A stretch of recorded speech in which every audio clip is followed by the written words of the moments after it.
செறிவூட்டப்பட்ட அரிசி இன்னைக்கு மத்திய அரசு அனுமதி கிடைக்கல. அதனால தான் நாங்கள் முழுமையா கொள்முதல் செய்ய முடியல ஒரு தவறான கருத்து சொல்லியிருக்கிறாரு. இன்றைக்கு மத்திய அரசாங்கம் ஆகஸ்ட் 18ஆம் தேதி அனுமதி கொடுத்து விட்டது. செறிவூட்ட அரிசி நீங்க பயன்படுத்தலாம் என்று ஆகஸ்ட் 18ஆம் தேதியே மத்திய அரசு அனுமதி கொடுக்கப்பட்டது. ஆனால் அது கூட தெரியாம அமைச்சர் சட்டமன்றத்தில் ஒரு தவறான தகவலை சொல்லியிருக்கிறாரு. அது மட்டும் இல்ல, நான் இந்த லோட்மேனை நேரடி கொள்முதலுக்கு சென்று காட்டூர்ல அந்த லோட்மேனை கேட்கின்ற பொழுது எங்களுக்கு லாரி முறையாக அனுப்பல. அந்த லாரி வருகின்ற அந்த ஓட்டுநர் சொல்றாரு, எங்களுக்கு டீசலுக்கு கூட பணம் கொடுக்க மாட்டேங்கிறாங்க. நாங்க எப்படி இங்க இந்த நேரடி கொள்முதல் எடுத்தது நெல்லை எப்படி குடோனுக்கு எடுத்து செல்ல முடியும்? இப்படிப்பட்ட நிலைமை தான் இந்த ஆட்சியில் இருக்குது. இது எதற்காக செய்தார் என்று தெரியவில்லை. ஒட்டுமொத்தமாக விவசாயிகளை புறக்கணிக்கிற அரசாகத்தான் பார்க்கப்படுகிறது. கடந்த காலத்தில் செறிவூட்டப்பட்ட அரிசிக்கு ஒரு விதிமுறை இருந்துச்சு, வழிகாட்டு நெறிமுறை இருந்துச்சு. ஒன்றிய அரசு 6 மாசத்துக்கு முன்னாடியே ஒரு வழிகாட்டு நெறிமுறை கொடுத்திருந்தா பரவாயில்ல.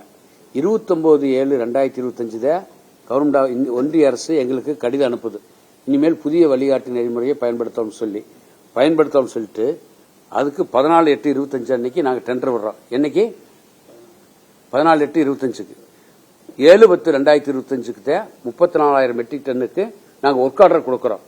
கொடுத்த பிறகு டெல்லியிலிருந்து ஜாயிண்ட் செக்ரட்டரி 2 பேர் சென்னையில் ஐடிசி கிராண்ட் ஹோட்டலில் மீட்டிங் வச்சு அந்த 5 பேர்த்துக்கு ட்ரைனிங் கொடுத்துட்டு இப்போ அந்த அரிசியை அவங்க உற்பத்தி பண்ணி அப்லோட் பண்ணிட்டாங்க. அதை டெல்லிக்கு அவங்க ஆன்லைன் அனுப்பிச்சதுனால அங்கே என்னன்னா அந்த வெப்சைட் மூலமா அவைய ஒரு அந்த மானிட்டர் பண்ண அந்த தனி ஆட்கள் அதில் வேலை செய்யறதில்ல, அந்த வெப்சைட்டை அது அவை யாருக்குன்னு மார்க் பண்ணிடு. அந்த 40 பேர் இருக்காங்க மொத்த அந்த அதிகாரிகள்.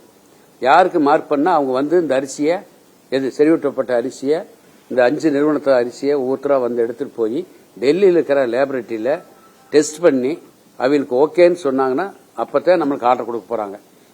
எப்ப 7/10/2025 நாங்கள் ஒர்க் ஆர்டர் கொடுத்துட்டோம் 34,000 மெட்ரிக் டன்னுக்கு. இன்னும் அனுமதி வரல. அப்படி ஆகஸ்ட் 18ஆம் தேதி வந்திருக்குன்னு சொன்னார்ல, எதிர்கட்சி தலைவர்கிட்ட அதை வாங்கி கொடுங்க.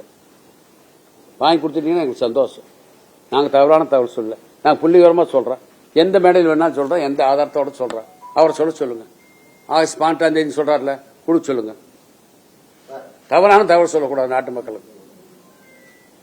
நான் புள்ளிவிவரமா சொல்றேன்ல, 29/7/2025 டெல்லியிலிருந்து எங்களுக்கு லெட்டர் வருது. நாங்க 14/8/2025 டெண்டர் விடுறோம். 7/10/2025 34,000 மெட்ரிக் டன்னுக்கு ஆர்டர் கொடுக்கறோம். டெல்லியிலிருந்து ஜாயிண்ட் செக்ரட்டரி ஐடிசி கிராண்ட்ல அதுக்கு பின்னாடி ட்ரைனிங் கொடுக்கறாங்க. இப்ப அரிசியை அந்த 5 நிறுவனமும் உற்பத்தி பண்ணி அப்லோட் பண்ணியிருக்காங்க, டெல்லி அரசாங்கத்துக்கு அனுப்பிச்சிருக்காங்க. அவைய டெல்லியில அந்த அனுப்பிச்சத அந்த அவங்க மானிட்டர் யாருக்கு மார்க் பண்ணதோ கம்ப்யூட்டரே மார்க் பண்ணுது. அந்த அதிகாரி இங்க இந்த அரிசியை எடுத்துட்டு போய் டெல்லியில அங்க போய் லேபரேட்டரியில டெஸ்ட் பண்ணி அப்புறம் தான் அவரு ஓகே இந்த அரிசி தரமா கரெக்டா தயார் பண்ணிருக்காங்க அப்படின்னாத்த பண்ணின பிறகு அந்த அரிசியை நாங்க பயன்படுத்த முடியும். இதனால 10 லட்சம் மெட்ரிக் டன் நெல் அரைக்க முடியாம இருக்கு. இதுக்கு யார் காரணம்? ஆமா, பின்னாரு காரணம். அப்ப அனுமதி கொடுத்திருந்தாங்கன்னா இந்த அரிசியை உடனே 100 கிலோக்கு 1 கிலோ நாங்க கலந்துருவோம். இப்படி நிறைய குடோன் எங்களுக்கு வேக்கண்ட் ஆயிருக்கு. இப்ப நெல்லை வாங்கி அப்படி தேக்கமடைய வச்சிருக்கிறோம். இதுக்கெல்லாம் அனுமதி கொடுத்துட்டான்னு அவர் தவறான தகவலை மக்கள் மத்தியில பரப்பக்கூடாது. அப்படி ஆகஸ்ட் மாசம் 18ஆம் தேதி ஒன்றிய அரசு கடிதம் கொடுத்துருச்சு செறிவூட்டப்பட்ட அரிசிக்குன்னு சொன்னா அந்த ஆர்டரை நீங்க வாங்கி கொடுங்க. உங்க பேர் என்ன? எந்த கொடுங்க. நானும் பார்த்தேன், நீங்க அப்படி சொல்றீங்களா, வாங்கி கொடுங்கன்னு சொல்றேன். உங்க மூலியமா வாங்கி கொடுத்தீங்கன்னா எனக்கு சந்தோஷமா இருக்கு.